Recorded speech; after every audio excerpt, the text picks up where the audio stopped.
नमस्कार साथियों आज का वीडियो एसएससी जीडी एग्जाम 2025 के सिलेबस को देखते हुए जीके जीएस के महत्वपूर्ण इंपॉर्टेंट क्वेश्चंस पर आधारित है। जी हाँ, आज का वीडियो प्रीवियस ईयर्स पर आधारित है। साथियों, आज का वीडियो केवल एसएससी जीडी के लिए ही महत्वपूर्ण नहीं है। RRB, NTPC, group D, RPF जो भी एग्जाम्स हैं, हर एग्जाम के लिए, ठीक है, चाहे वो दिल्ली पुलिस हो, चाहे एससीएम हो, कुछ भी हो, हर एग्जाम के लिए ये क्वेश्चंस महत्वपूर्ण हैं। ठीक है, सार्वभौमिक क्वेश्चन है, यूनिवर्सल क्वेश्चन है। ठीक है, चलिए ज्यादा बात न करते हुए प्रश्नों का सिलसिला हम शुरू करते हैं। प्रश्नों को आप देखेंगे तो अपने आप बात आपको समझ में आएगी कि हाँ, प्रश्नों का लेवल कैसा है। ठीक है, और आगे बढ़ने से पहले एक चीज आपसे कहूंगा, रिक्वेस्ट करूंगा कि कॉपी कलम लेकर के साथ में बैठिए और प्रश्नों का अभ्यास करते चलिए, प्रैक्टिस करते चलिए, देखते चलिए कि आप कितने प्रश्न कर पा रहे हैं। इससे आपकी तैयारी मजबूत होगी मेरे भाई। हवा में बात करेंगे तो कुछ हासिल नहीं होगा। ठीक है, अगर आपने क्लिक किया है वीडियो पर तो जो कहा जाता है उस बात को मानिए और करिए। ठीक है, पहला प्रश्न है कि महात्मा बुद्ध को परिनिर्वाण किस दिन प्राप्त हुआ था? बैसाख पूर्णिमा, माघ पूर्णिमा, चैत्र पूर्णिमा या श्रावण पूर्णिमा को? तो निश्चित तौर पे आपने इसका आंसर गेस कर लिया होगा। बहुत आसान क्वेश्चन है। ठीक है, ऑप्शन नंबर ए, जी हाँ, बैसाख पूर्णिमा इसका राइट आंसर है। महात्मा बुद्ध को बैसाख पूर्णिमा के दिन परिनिर्वाण प्राप्त हुआ था। इसे अब बुद्ध पूर्णिमा भी कहा जाता है। ठीक है, महात्मा बुद्ध के बारे में अगर बात करें, महात्मा बुद्ध का जन्म 563 ईसा पूर्व लुम्बिनी में हुआ था। ठीक है, उन्हें ज्ञान की प्राप्ति 528 ईसा पूर्व बोध गया में हुआ था, जो कि बिहार में है। इनका महापरिनिर्वाण 483 ईसा पूर्व कुशीनगर में हुआ था, जिसे कुशीनारा भी कहा जाता है। ठीक है, अच्छा, बुद्ध पूर्णिमा के दिन ही गौतम बुद्ध का जन्म हुआ, इसी दिन इन्हें ज्ञान की प्राप्ति हुई और इसी दिन इन्हें महानिर्वाण भी प्राप्त हुआ। ठीक है, तो बहुत ही महत्वपूर्ण लाइन है। लास्ट वाली लाइन क्या है? बहुत ही महत्वपूर्ण लाइन है। बुद्ध पूर्णिमा के दिन मतलब बैसाख पूर्णिमा के दिन ही महात्मा बुद्ध का जन्म भी हुआ था। बैसाख पूर्णिमा के दिन आपको ज्ञान की प्राप्ति भी हुई और बैसाख पूर्णिमा के दिन ही महानिर्वाण भी हुआ था। ठीक है, बचपन का नाम आपको पता ही है। हाँ, और ये क्वेश्चन यहाँ से एक भी बनता है कि महात्मा बुद्ध का संबंध किस वंश से था, ये भी क्वेश्चन बनता है। ठीक है, तो ये सारी चीजें मैं पिछले वीडियो में करा चुका हूँ। नहीं देखा है तो उसको जरूर से देख लीजिएगा। अगला प्रश्न है कि नेफेड के वर्तमान अध्यक्ष कौन है? केशुभाई पटेल, जेठाभाई अहीर, दिलीप संघानी या विजेंद्र सिंह? इसका जो राइट आंसर है वो है option number B, Jethabhai Ahir. Jethabhai Ahir. आइए थोड़ा सा डिटेल में बात कर लेते हैं।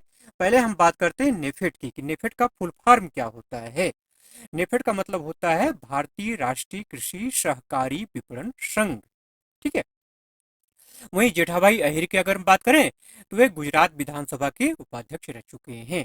नेफेड कृषि उपज विपणन सहकारी समितियों का एक शीर्ष संगठन है।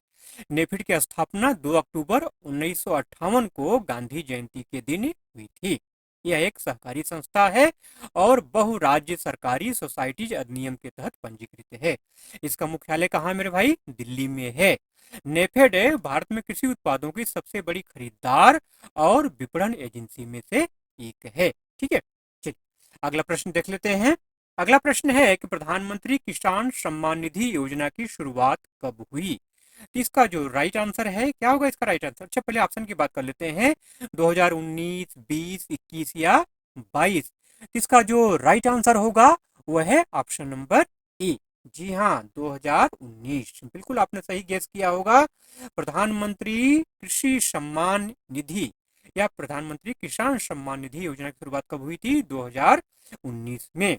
प्रधानमंत्री नरेंद्र मोदी ने 24 फरवरी 2019 को उत्तर प्रदेश के गोरखपुर में पीएम किसान योजना की शुरुआत की थी। महत्वपूर्ण फैक्ट है ये आपको ध्यान में रखना है। पूछा जा सकता है कि किस जिले से इसकी शुरुआत हुई थी, तो उत्तर प्रदेश के गोरखपुर से उन्होंने इसकी शुरुआत की थी। अच्छा, ये है क्या?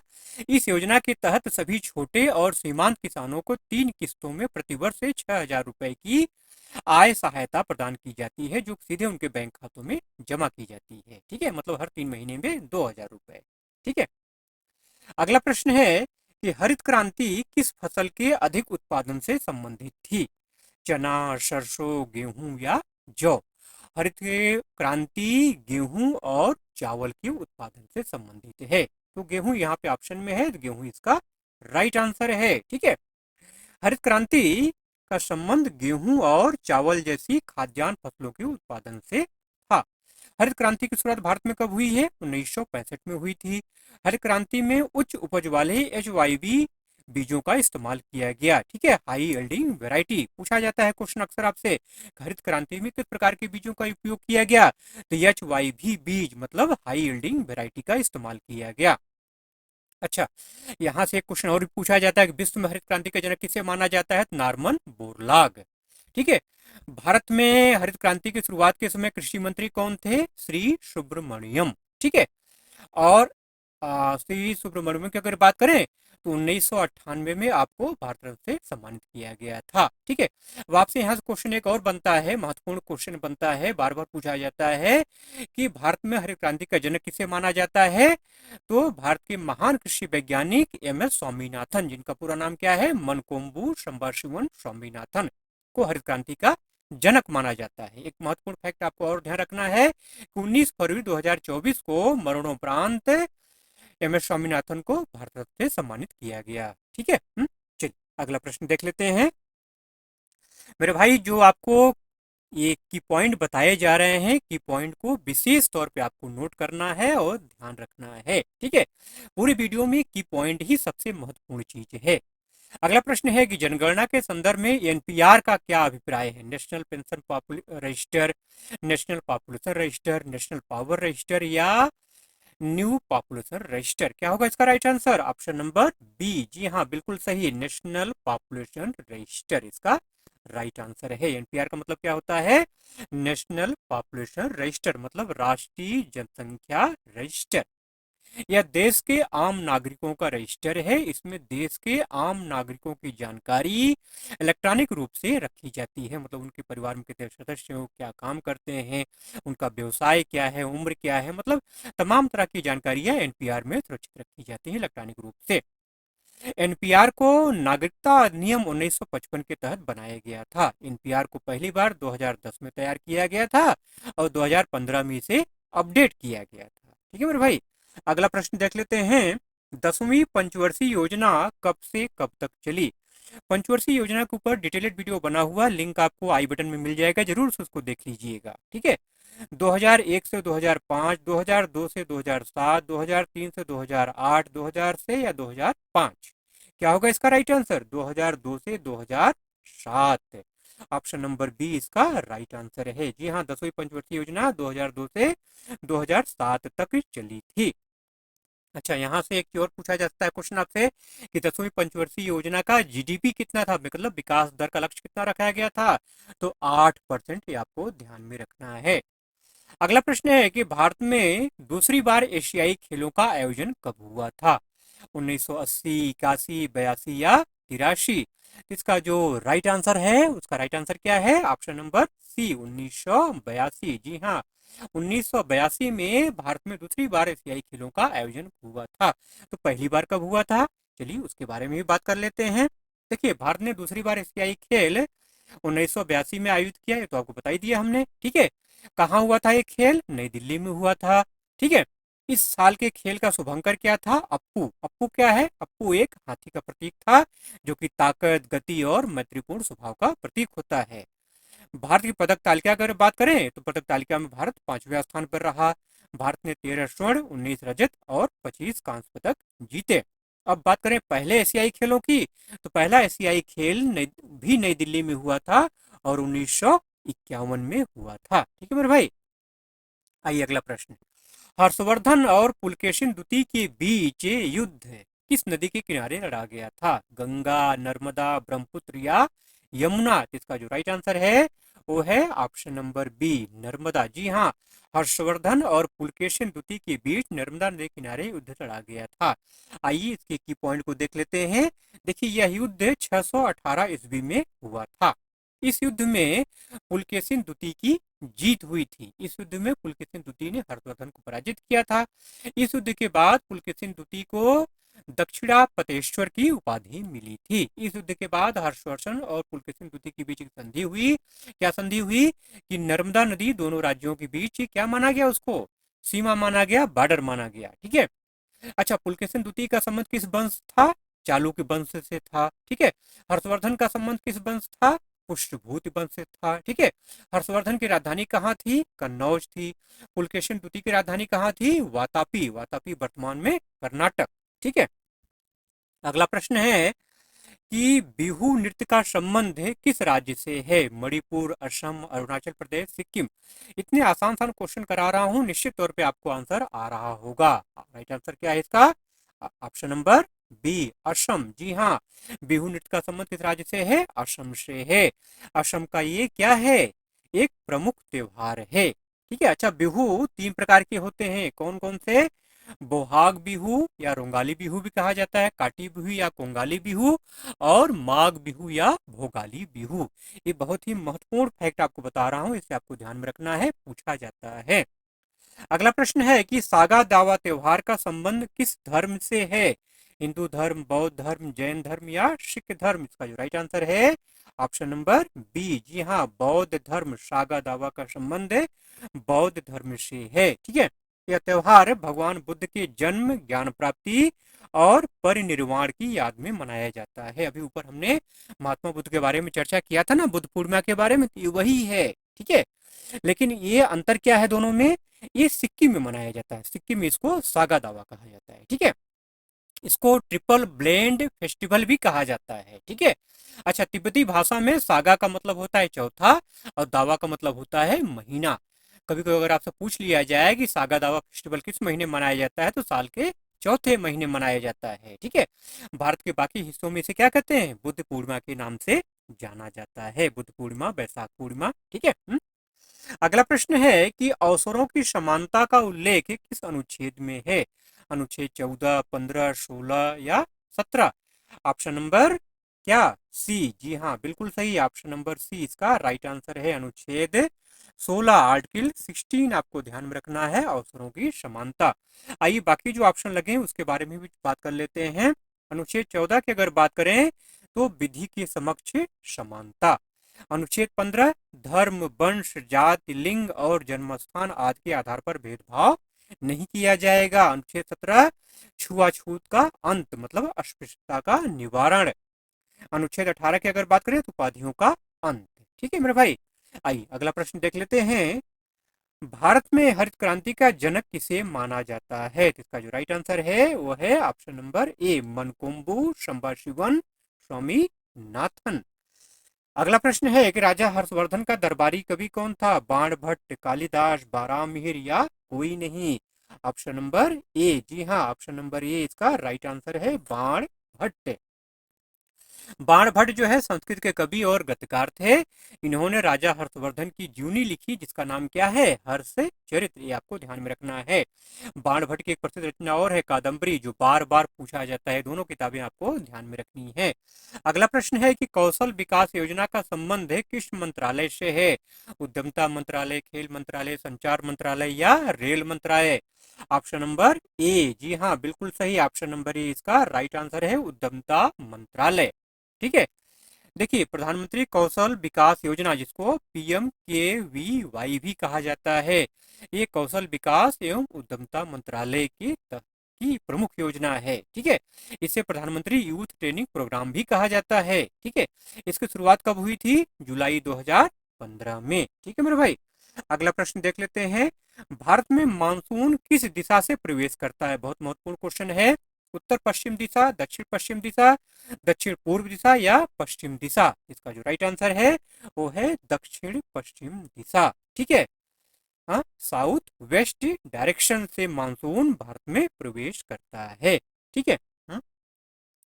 भारत में मानसून दक्षिण पश्चिम दिशा से आता है, इसे दक्षिण पश्चिम मानसून कहा जाता है। ठीक है। यह मानसून आमतौर पर जून के पहले हफ्ते में केरल के तट पर पहुंचता है। यह उत्तर की ओर बढ़ता है और जुलाई के मध्य तक पूरे देश में फैल जाता है। ठीक है। अगला प्रश्न है 16वां क्वेश्चन है कि सत्रिया नृत्य का संबंध किस आंदोलन से है। बहुत महत्वपूर्ण क्वेश्चन है, बार बार पूछा जाता है। वैष्णव भक्ति आंदोलन, राम भक्ति आंदोलन, कृष्ण भक्ति आंदोलन, शैव भक्ति आंदोलन। प्रश्न आपको मैं वही करा रहा हूं जो कि इंपॉर्टेंट है, बार बार एग्जाम में आते हैं, ठीक है। हाँ, लेकिन की पॉइंट पे ध्यान देना है आपको। बार बार मैं आपसे रिक्वेस्ट कर रहा हूँ की पॉइंट पे विशेष तौर पर ध्यान दीजिएगा। की पॉइंट से आपको कई सारे क्वेश्चंस का आंसर मिल जाएगा। तो सत्रिया नृत्य का संबंध किस आंदोलन से मेरे भाई? वैष्णव भक्ति आंदोलन। ऑप्शन नंबर ये इसका राइट आंसर है, ठीक है। देखिए 15वीं शताब्दी में एक संत हुए असम में, महान वैष्णव संत और सुधारक है श्रीमंत शंकर देव। श्रीमंत शंकर देव को सत्रिया नृत्य का जनक माना जाता है। तो वैष्णव धर्म के प्रचार हेतु एक शक्तिशाली माध्यम के रूप में इन्होंने इसका इस्तेमाल किया और प्रचार किया, ठीक है, और परिचित कराया। अगला प्रश्न है रुक्मिणी देवी अरुंडेल का संबंध किस नृत्य से है? कथक, भरतनाट्यम, मणिपुरी या ओडिसी?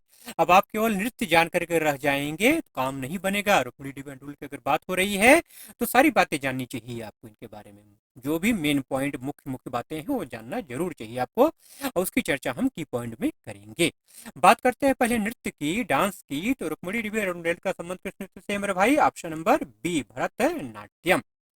अच्छा, महत्वपूर्ण बात जो है वो जान लीजिए। देखिए भरतनाट्यम की एक विधा है जिसको बोलते हैं साधिर अट्टम, ठीक है। साधिर अट्टम को जिंदा करने का श्रेय जो है रुक्मिणी देवी अरुंडेल को जाता है। रुक्मिणी देवी अरुंडेल ने मद्रास, जिसको चेन्नई कहते हैं, में कला क्षेत्र फाउंडेशन की स्थापना की इन्होंने। 1956 में आपको पद्म भूषण से सम्मानित किया गया। 1967 में संगीत नाटक अकादमी का फेलोशिप सम्मानित किया गया। और महत्वपूर्ण बात यह है जो बार बार पूछा जाता है, राज्यसभा सदस्य बनने वाली पहली महिला है रुक्मिणी देवी अरुंडेल। आइए क्वेश्चन नंबर 18, फ्लाइंग सिख के नाम से किसे जाना जाता है? मिल्खा सिंह, पीटी उषा, नवजोत सिंह सिद्धू या कोई नहीं? जी नहीं, बिल्कुल है option number A, Milkha Singh इसका राइट आंसर है। फ्लाइंग सिख के नाम से किसे जाना जाता है? मिल्खा सिंह को जाना जाता है। अच्छा, फ्लाइंग सिंह की उपाधि किसको दी? मिल्खा सिंह को फ्लाइंग सिख जो कहा जाता है इनको, ये उपाधि किसने दी?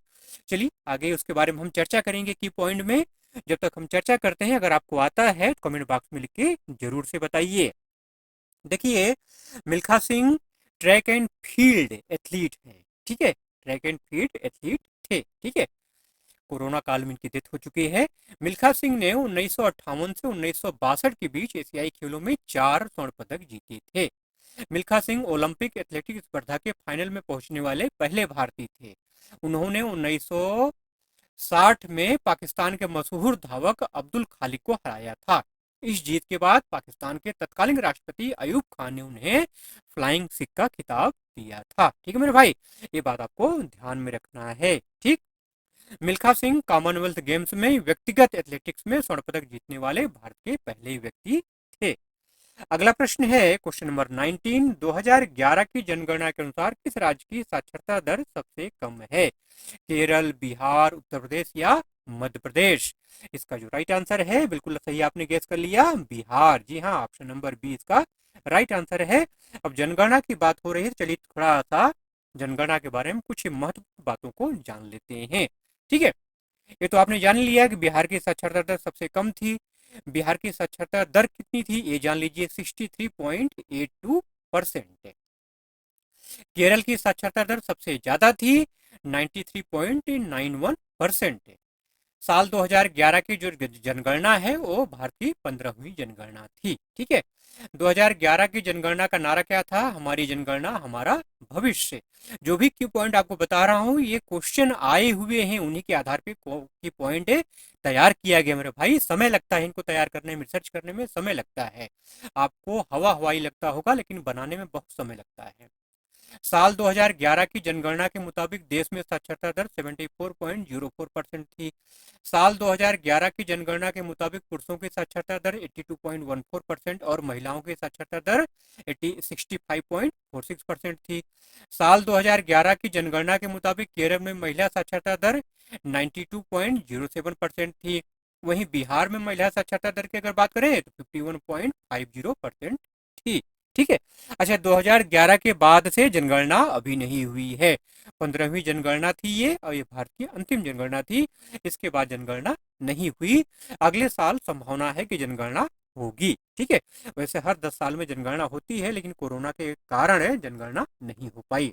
आइए आज का अंतिम प्रश्न देख लेते हैं। Question number 20। किस अनुच्छेद में भारत को राज्यों का संघ कहा गया है? अनुच्छेद 1, 2, 3 या 4? ऑप्शन नंबर ए इसका राइट आंसर है, अनुच्छेद 1। अनुच्छेद 1 में भारत को राज्यों का संघ कहा गया है। ठीक है। इस अनुच्छेद में भारत के क्षेत्र के बारे में बताया गया है। ठीक है। अनुच्छेद 1 संघ का नाम और राज्य क्षेत्र का उपबंध करता है। अनुच्छेद 2 की अगर बात करें तो नए राज्यों का प्रवेश या स्थापना का उपबंध करता है। अनुच्छेद 3 नए राज्यों का निर्माण और वर्तमान राज्यों के क्षेत्रों, सीमाओं या नामों में परिवर्तन का उपबंध करता है। ठीक है मेरे भाई, चलिए इन्हीं प्रश्नों के साथ आज की वीडियो का एंड करते हैं। वीडियो अगर अच्छा लगा हो तो जाते जाते प्लीज एक लाइक जरूर से कर दीजिएगा, और चैनल पर अगर नए हैं तो सब्सक्राइब करके बेल आइकन को जरूर से प्रेस कर लीजिएगा मेरे भाई, नहीं तो नोटिफिकेशन नहीं मिलेगा। चलिए मिलते हैं ऐसे ही कंटेंट के साथ, प्रीवियस ईयर के क्वेश्चन के साथ। तब तक के लिए जय हिंद।